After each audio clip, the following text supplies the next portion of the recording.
Okay, good evening, everybody. I'm very happy to welcome you to this seminar. I'm very excited about today, the discussion, and the speaker for today's seminar. Here's what I want to do before we get started.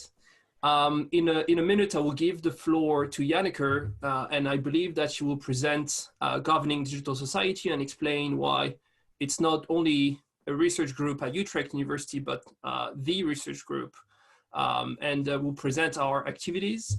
And then I will introduce Dazza, and we'll tell you a little bit more about how we're going to structure today's seminar. And then the floor will be yours, Dazza. So without further ado, I will give you the floor, Janneke, for again explaining our group and how we govern digital societies. Okay, thanks very much, Thibaut, and warm welcome to Dazza Greenwood and to all of you. Indeed, my name is Janneke Gerards. I'm Professor of Fundamental Rights Law at Utrecht University, and together with a number of other people, amongst whom is also José van Dijk, who is also present here today, we form the board of this wonderful research focus area governing the digital society. And of course, I'm not going to steal too much of your time because I know these kinds of opening words are always a little bit boring.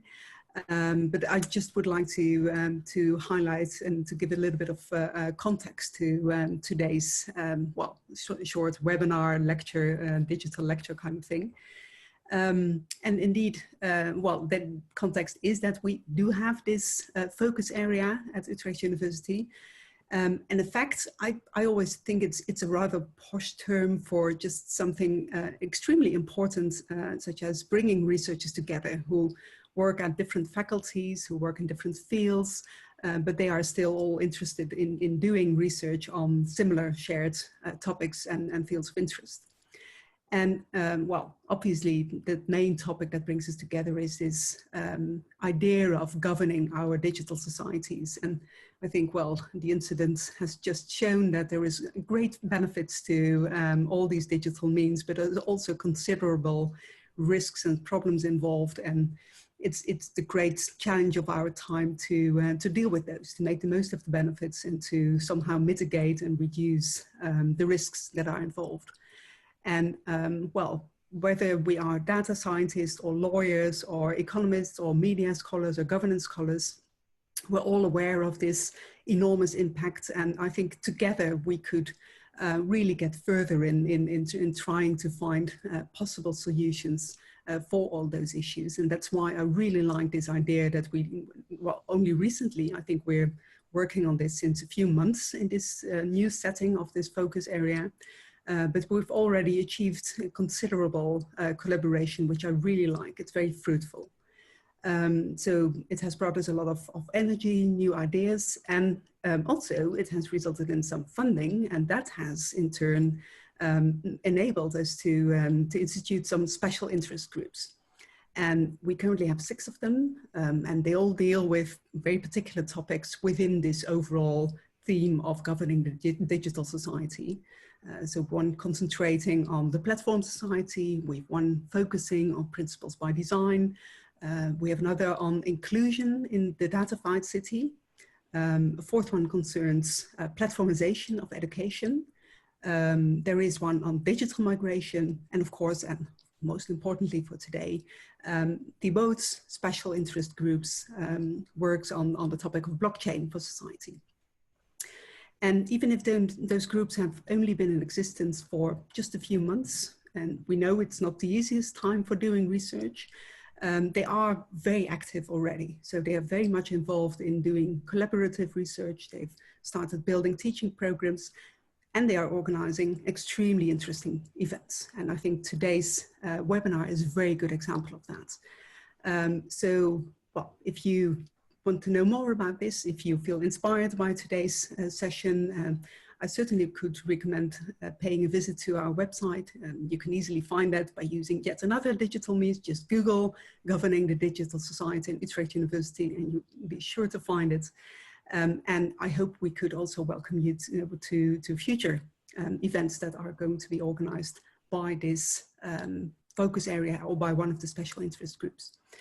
Well, that's just this little bit of background information. And I think, well, we should now just quickly turn to the real event for today, which is, I think, what we all have been waiting for.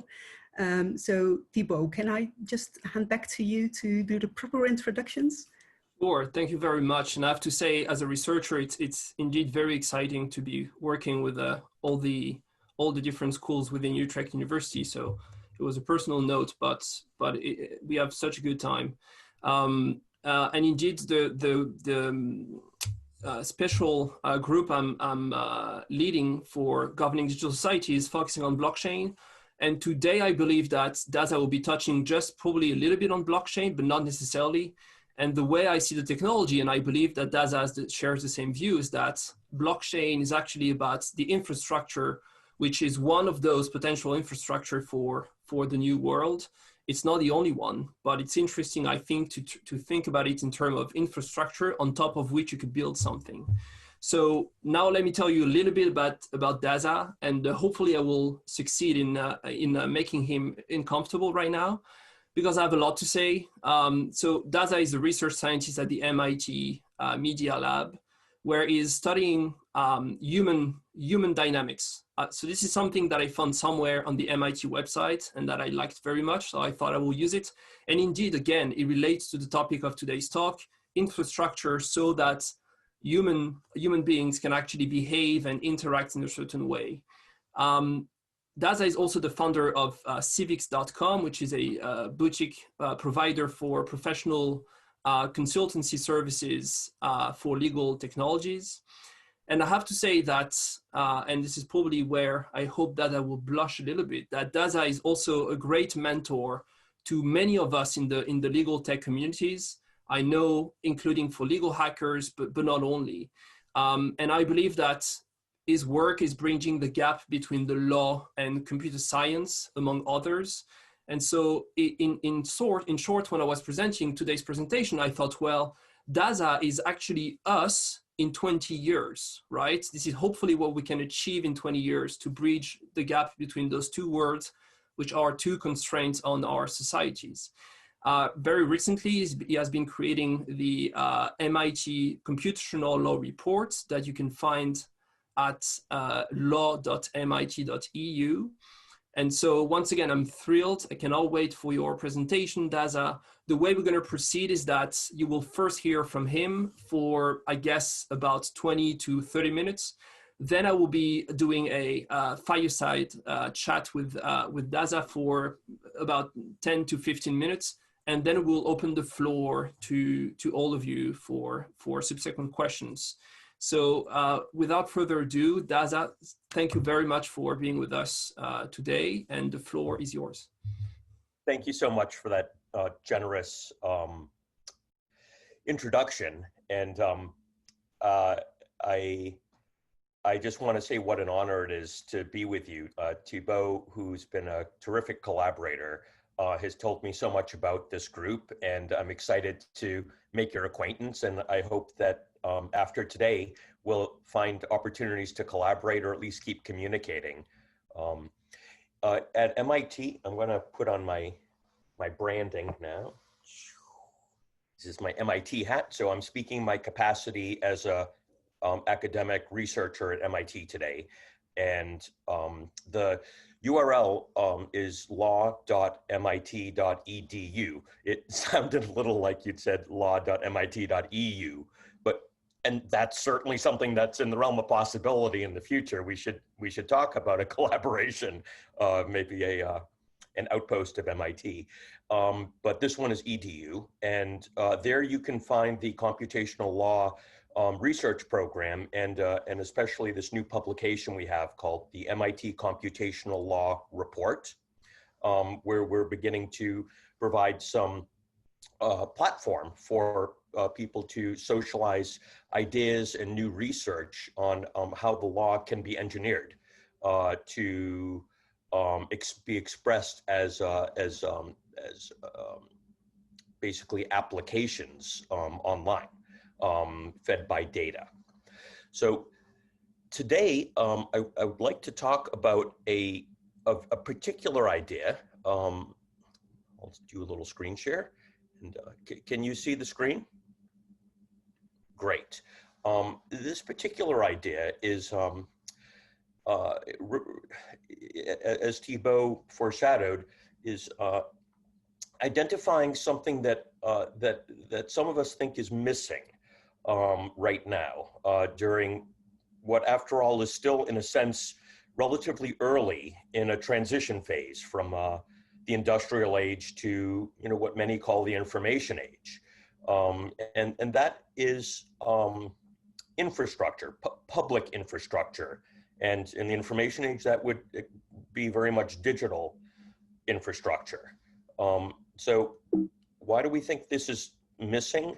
Well, if you take a look back, borrowing from Europe and environs now, but you know, public infrastructure has been absolutely essential in traditional civilizations. You know, the aqueducts, public spaces like coliseums, systems of roads that have transformed society and the economy, and in a sense, upon which civilizations have been founded, basically providing that undergirding that allows people to communicate and to transact and to relate at large scale without individual permissions.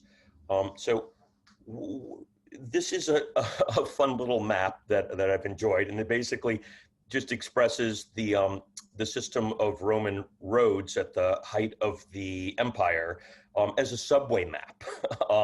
And what this is meant to convey, first, I just think it's a cool image, but what would it mean to translate and refactor and apply this idea of truly public infrastructure into a modern age that is the next generation digital age? So there's some precursors. I think GPS is a very good example of a service that, well, it started quite constrained and for military and official use, but now it's generally available. And you know, there's different flavors around the world, but it has made possible a great many things in navigation and in commerce and in society and for individuals. Time is a service. The way that we know what time it is and can coordinate our servers and can begin to do more fine-grained and coordinated scheduling of events and tasks and activities is expressed as a service, including through APIs, application programming interfaces. A little bit more niche-y here, but in the US we have the so-called do not call list and also mobile number portability. These operate the do not call list through a registry system, and it's regulated, and it allows anybody to identify themselves and their number or telephone numbers to go onto a registry that has some requirements, including that that they not be have unsolicited commercial calls. This is these are sort of examples of broad public systems that are, these are very much digital systems, but they don't they're not the same yet as these kinds of systems. So it seems like there are some things that are missing. So what might truly public infrastructure look like? Well, here's just a few ideas just to start a conversation. One thing that seems to be missing is a concept of like a log or a ledger. And I think that's one way to implement such a thing is certainly through blockchain or distributed ledgers. It's hardly the only way. In fact, that's still relatively new technology, not yet really proven, especially at large scale, and for the reliability that infrastructure would need. But you can nonetheless imagine any number of ways using hash technologies and APIs where you could provide, for example, a public digital timestamp service on a ledger that was available, so that when an event happened of any type, you could basically enter it into a public log. Things like this could make available receipts, public notice, for example, or RFPs, lots of things which right now you would see through particular government proceedings, could be available, not just for those few official acts and stratified and siloed across jurisdictions, local and national, but actually for anybody to use. Public law is one where I really think Europe is much further along than the US and most other countries in other regions. But being able to have law in a sense as a service, so that it would be possible using standards to search, filter, sort, and even integrate legal rules that apply across any jurisdiction, and be able to have a sense of history for versioning of what rules applied at a given time and what rules are going to be have an effective date in the future. These things are not too hard to do on systems like GitHub, for example, or other register API-based systems. But we actually don't have access to law right now in a usable digital format. It's still a paper paradigm. But these rules very much govern our systems, many of them do, and they can be expressed increasingly as code that can be discovered and ingested for systems that need to comply with that code or may want to leverage it. Identity is maybe the most interesting one, and it's one where I'm going to hasten to say public identity. Because there's serious privacy questions, but we already have digital identity. It just doesn't work very well. And in the paper age, birth certificates, marriage licenses, death certificates, voter registration, public licenses for lawyers and doctors.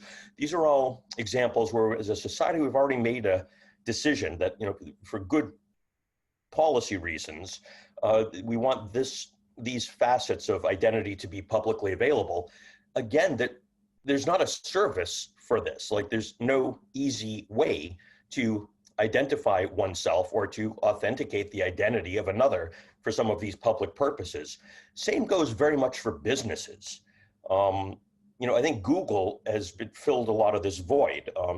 You can see, coffee shops and businesses that appear on Google Maps with some metadata and other information about them. There's a whole system that Google's provided through postcards and US mail for businesses to claim their identity and to prove that they're the business at that address, and therefore have edit rights over like their store hours and things like that.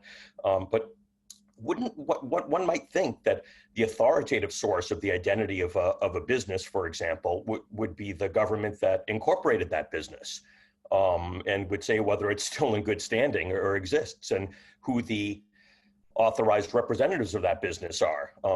So when you look at just some of the issues like phishing attacks and or just being able to find a business and know that you're speaking to them, this could all be addressed very easily if only the identity of the business were available in a standard way. This could be an example of a public infrastructural service upon which so many types of interactions and transactions could be founded. Sort of like, we put the roads out, but we don't say exactly what you need to do on the road or where you can go or for what purpose you can ride on the road. You can do it for any purpose. That's an indicia of infrastructure. You build, architectures and specific uses on infrastructure, and that infrastructure has to be reliable and available to enable that. And then I'll just throw out the idea of a public square, a kind of a place where people can assemble, can discuss, perform, protest, celebrate. If you think of the triumphs or the or the public squares in physical, and the forums in physical cities and environments, there's not really an equivalent in cyberspace now. We have these sort of very weird private spaces like Facebook and others, but where's the public square? It wouldn't be that hard to have a infrastructure type service that allowed for some threaded discussion, some media sharing, a profile page, that type of thing. And what could that make available? What could that make available? So these aren't necessarily, other than identity, I don't know that any one of these is of a type that's ready to go out and be built. But this is more, these are examples of something that's missing in order to successfully transition civilization itself to the digital age. Some other more tangential things that have come up in meetings in our research group at MIT is dispute resolution as a service, public education, being able to identify your credentials and skills and put job postings out. So again, this isn't for a particular company, it's more of a service type to allow people to match in a reliable, standard way. Some of the sorts of things you could do on that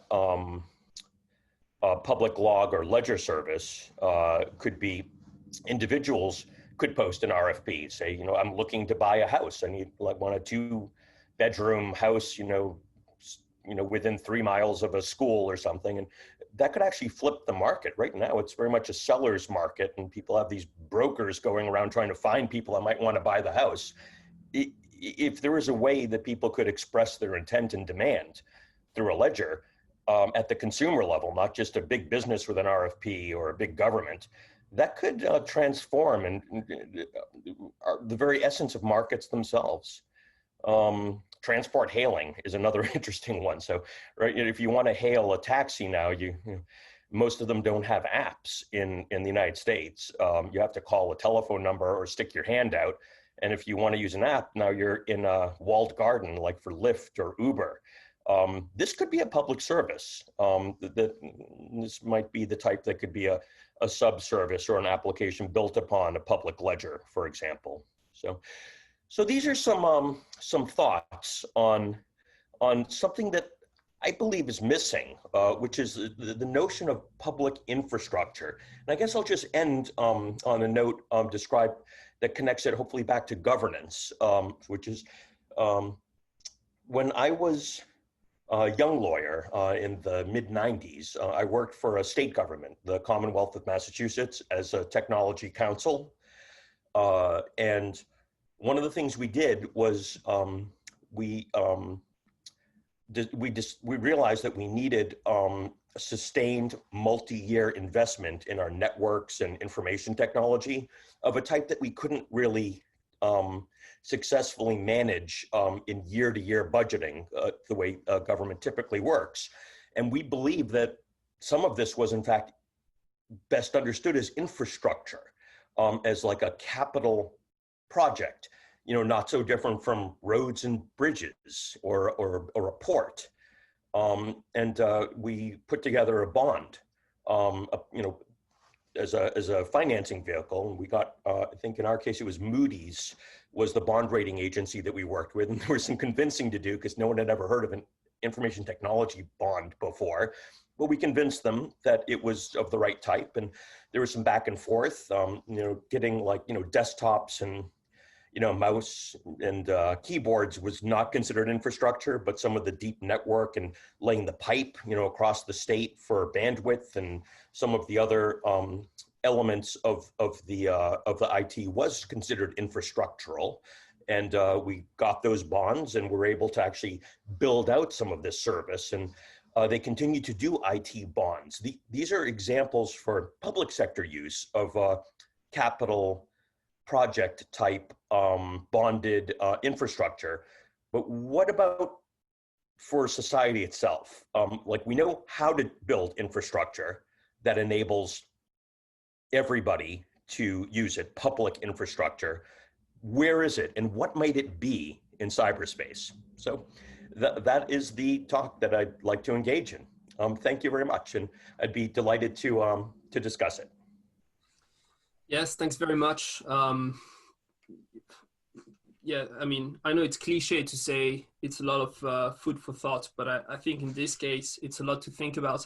I thought it would make sense for me to ask you a few questions, especially since we've been working together, and hopefully I could direct our conversation in a way that will be helpful to everyone in the room, and then to open the floor to everyone.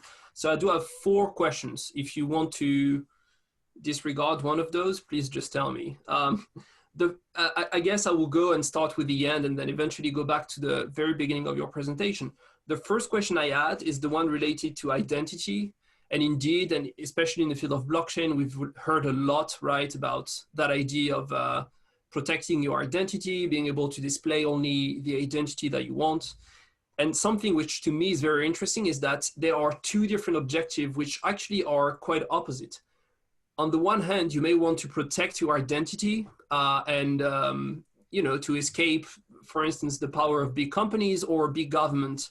And you may want to be able to do something in a way which is private. And on the other end, as you said, sometimes you do want to prove your real life identity, right? You may want to be able to do something and to say, yes, this is me. You can trust that this information is true. And I know that the conversion between the 2 is really hard. And especially this is one problem that we see with voting, right? And using blockchain for voting. How do you use it in a way which is private and then eventually display your real life identity? So I was wondering if you have any thoughts on what would be needed at the infrastructure level for this type of services, or this type of dual aspect could function in a way which is efficient. Sure. So I think that question is at last timely. People have talked about digital identity for a long time, and all we've got is usernames and logins. And we've seen what happened in the first attempt to just have a Zoom call. It was immediately overrun by very disruptive, unauthorized users of our network system. It doesn't really work very well. We're getting neither security nor privacy with the patchwork of systems that do kind of authentication right now. And really what's needed, I would say, is a way to push it down from every individual architecture of every system down to something that's more of a core service. Maybe an infrastructure type service that can support certain common interactions for identity that can be consumed by lots of other applications and services, and that we can maybe therefore invest and amortize higher security, because now it's being leveraged a lot. And so having some inconvenience for 2 or 3 factor authentication across a lot of systems may make a lot more sense, and getting government involved in some ways is not necessarily bad.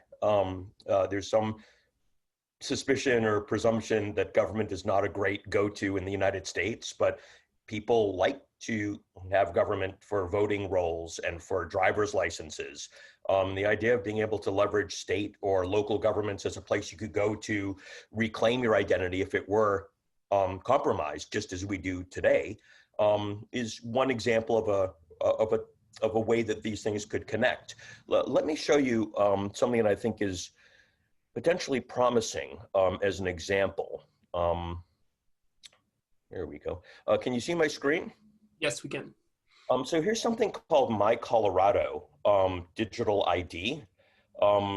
This is My Colorado, is a portal for the state government of Colorado. But one of the things they've implemented is something called My Colorado Digital ID, which is basically an electronic verifiable representation of their state issued driver's license.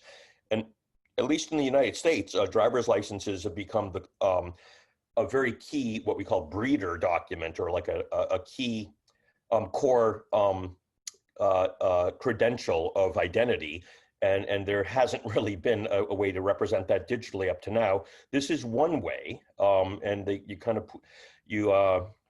the state can, if you download the app and you already have a driver's license that's been issued based on the enrollment and the issuance procedures that they have, you can basically represent that in a digital wallet on a phone, and you can connect it by taking another photo and doing a few other things, photo of yourself and a photo of the license, and and getting an SMS or a telephone or an email to basically link that to you. They feel that that's sufficient to be a valid driver's license that you could show to the police if you're pulled over or something like that. In theory, you should be able to show it as identity in a hotel when you're checking in or anything like that. So this is, I'd say, is an example of like a direct linear step of taking the existing identity infrastructure and just expressing it digitally. Another step that may be needed would be something that could encapsulate it even further. So something that could maybe operate across different jurisdictions or maybe even in the private sector, like your employee, something that sources from you as opposed to is issued to you from a given a particular government. Some people have used the phrase self-sovereign identity for that, and there are blockchain distributed IDs as one way to potentially implement this idea. And I think it's still early days there, but this is a service type that I think is the right, general category of how to address ID. And I think, starting small and conservatively is the right way. Probably things like voting ought to be the last thing that's done, but we can do some things iteratively and correct as needed to get there. I guess the final thing I'd say is take a look at what Wyoming's Select Committee on Blockchain and I think it's like Digital Innovation's doing. They have a hearing this coming Monday or Tuesday, and I've been helping them with digital identity legislation that creates some core definitions of this idea of an individual that has identity, by which we consent to be governed, or by which we can choose to sign a contract, and these sorts of things, all of which is increasingly happening online, as well as business identity. So we're creating some sort of legal primitives or legal core definitions that they're then picking up in other parts of the statutes as they keep up with the digital transformation.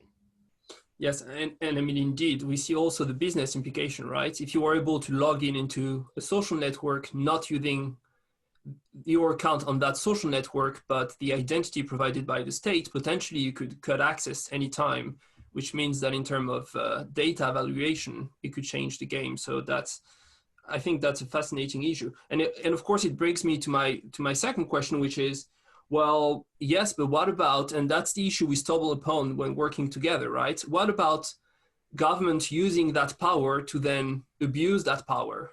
I mean, we thought that in the United States, it would be impossible. If I asked you the question 5 years ago, you probably would have said, well, I mean, come on, that's the United States. And potentially today, your answer will be a bit different, right? Especially in 10 days, depending on the result of the election. So what will be needed, do you think, at the infrastructure level, once again, to prevent abuses from public power once they have all that information and once they control the infrastructure? Indeed. So you frame the question as identity that sources from the government. And I'd like to distinguish that assumption a little bit from another possible way forward, which is identity that sources let's just say conceptually from the people or from each person. And so like in the United States, part of our political philosophy, coming back from John Locke and Thomas Paine and others, is that we really were rejecting the idea of kings and government as having some inherent or divine sovereignty, and we believed that the people are the source of sovereignty, and that we would create governments that we felt were fit to govern us, and to be legitimate, they need to operate by the consent of the governed, and we can change them. you know, and it's expected that there'll be change. We'll just make our best guess and give it a try and, you know, iterate. So the way that we expressed our identity back then was pretty simple. You show up at a town hall and, you know, you would raise hands, you would sign things in paper. How do we translate that to digital systems? So not change the idea, but express the idea digitally. Well, we have biometrics, you know, we have things that we know, we have factors of authentication. That's part of it, that's part of a mechanism, but there's an architectural question of, is there a way that people can express and maintain the authoritative source of their identity digitally? There are many ways we can do that. The question is, do we choose to do that? And do we have the courage to build and rely upon such systems?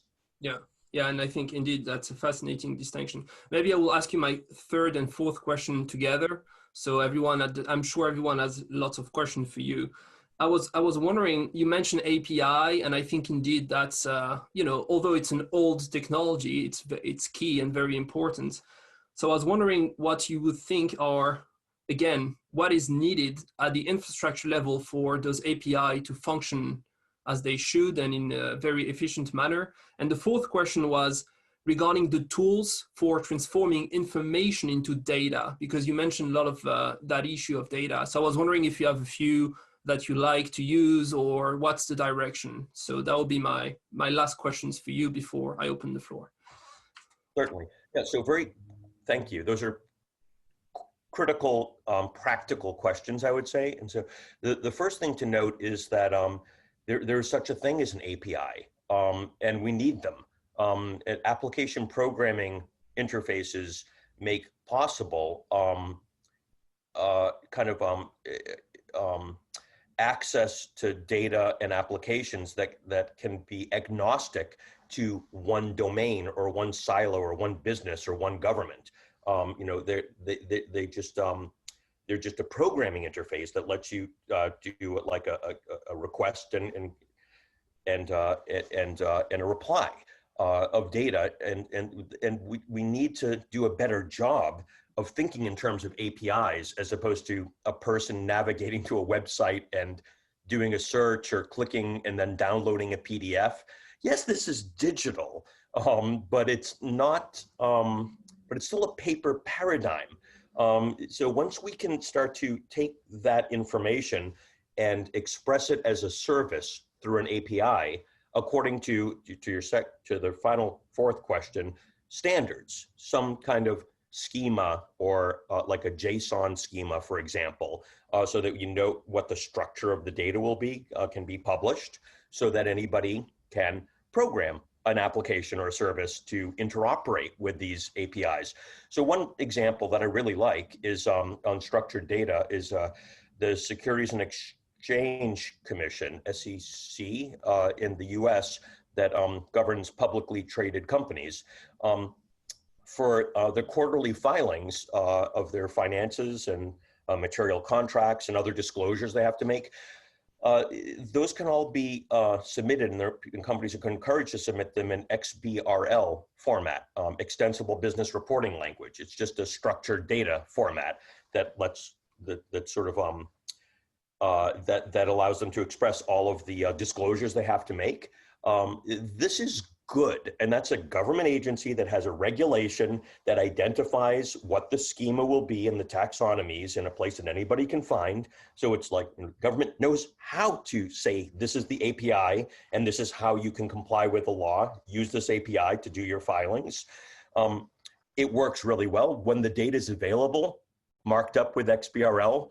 Oh my, it is so good. Like we have discovered so much. Check out the next release of the MIT Computational Law Report for some terrific applications in data science that Professor Dan Katz and his team have done on securities and exchange filings that are expressed as data.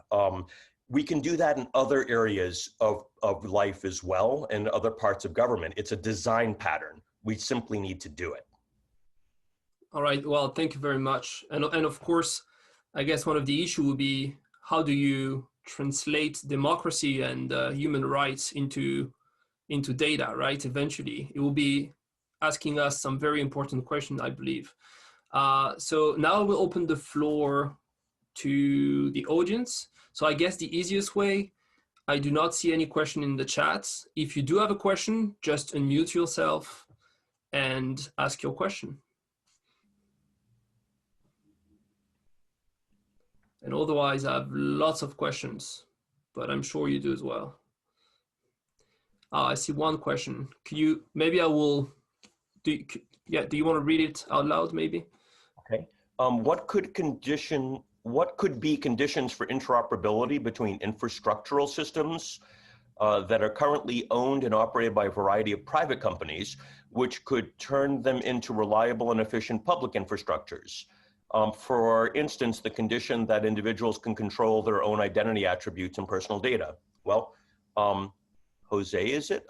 The person who asked the question, I think you kind of answered it in the beginning. Like, one condition for identity, I think, would be that the best one I can think of is to situate the authoritative source of identity with the people themselves and to structure accordingly. But there's some other very practical conditions as well. So one thing is, I do think government is very critical for public infrastructure. Like all of the stuff I showed you from Rome and all the public infrastructure I've ever been involved with, as government as either the sole or a very important public-private partner in the financing and the building and the deployment and the management and the governance and responsibility for that infrastructure, setting the rules, making decisions.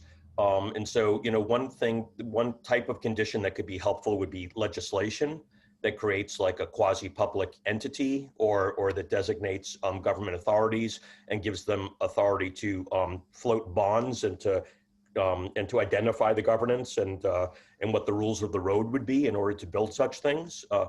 I think that would be a very important precondition to the build out of public infrastructure.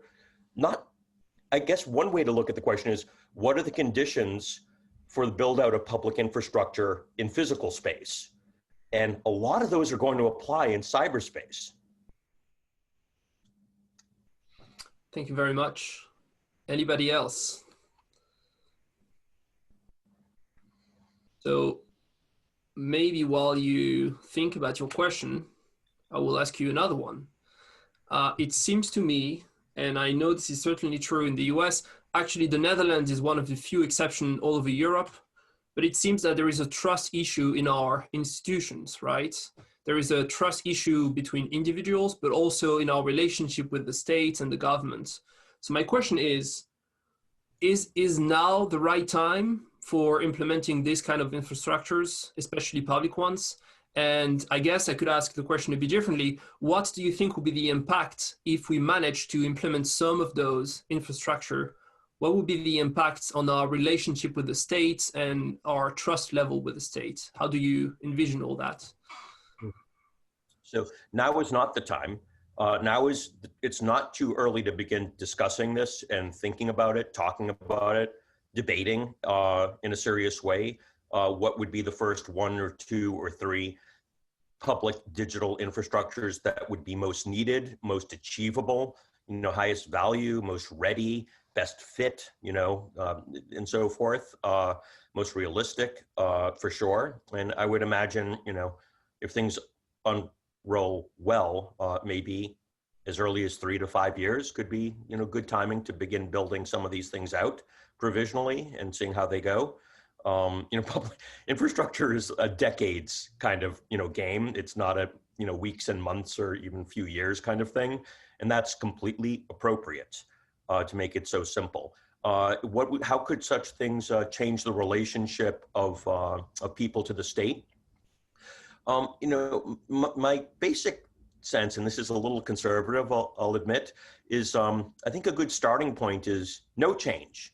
Like, how about we just achieve a successful transition of the existing systems to a digital age, just without leaving our values or capabilities out, like maintaining them intact, but now they're occurring legitimately digitally, which they are not now. Most of it is missing.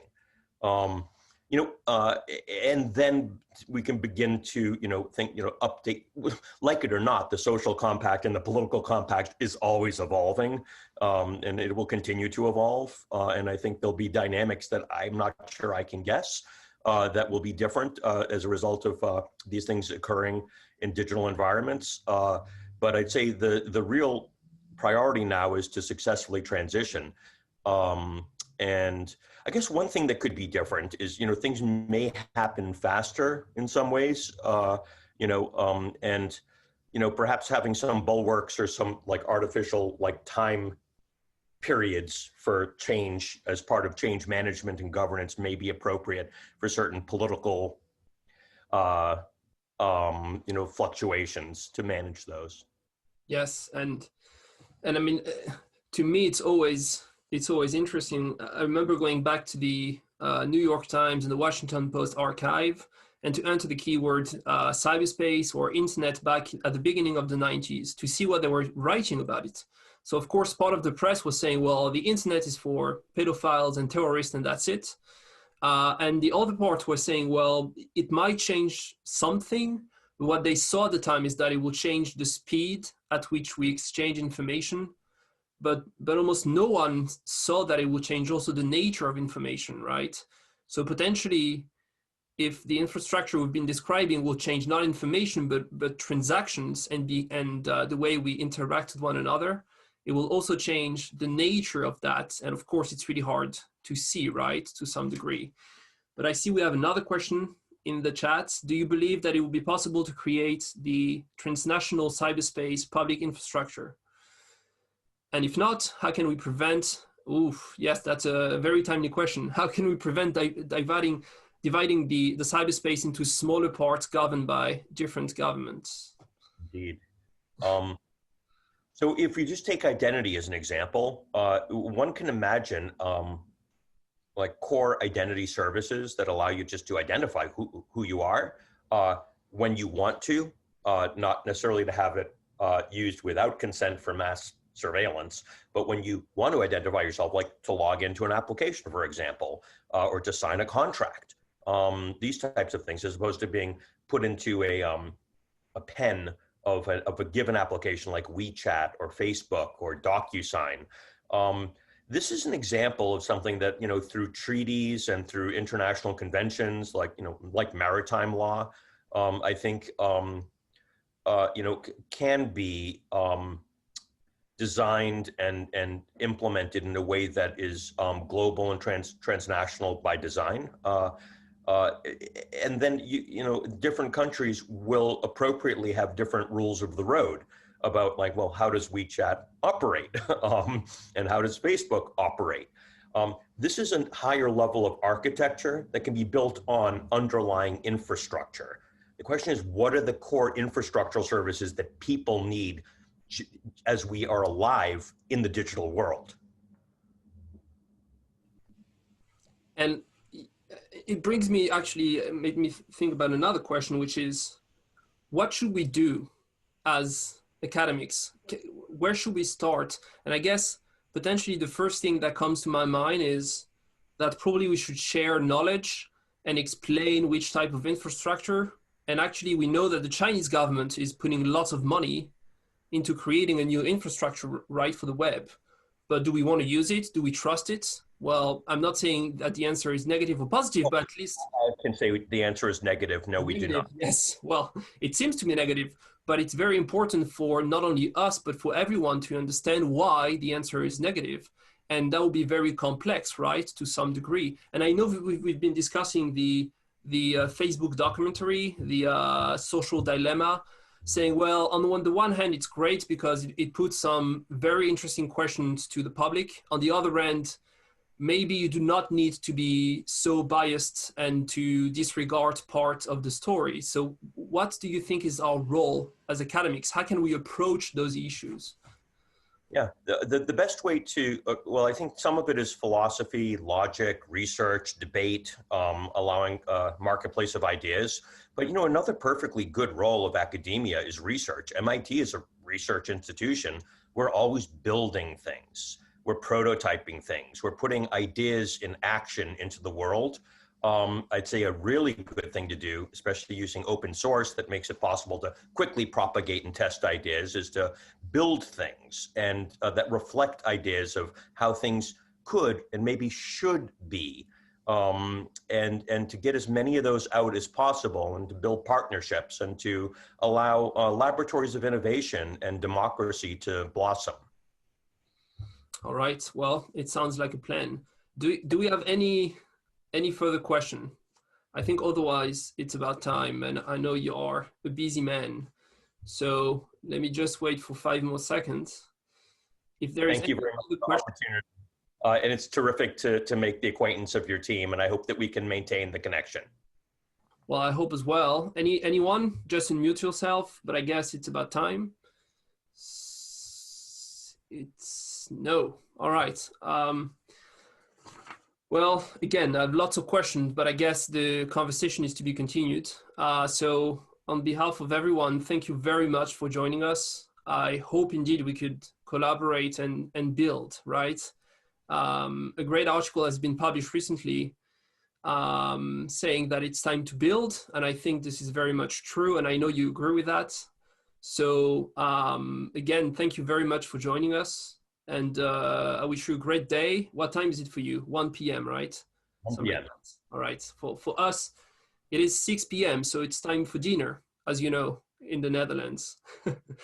Bon appetit. Thank you very much. And have a good day, and I'll see you soon. Bye-bye.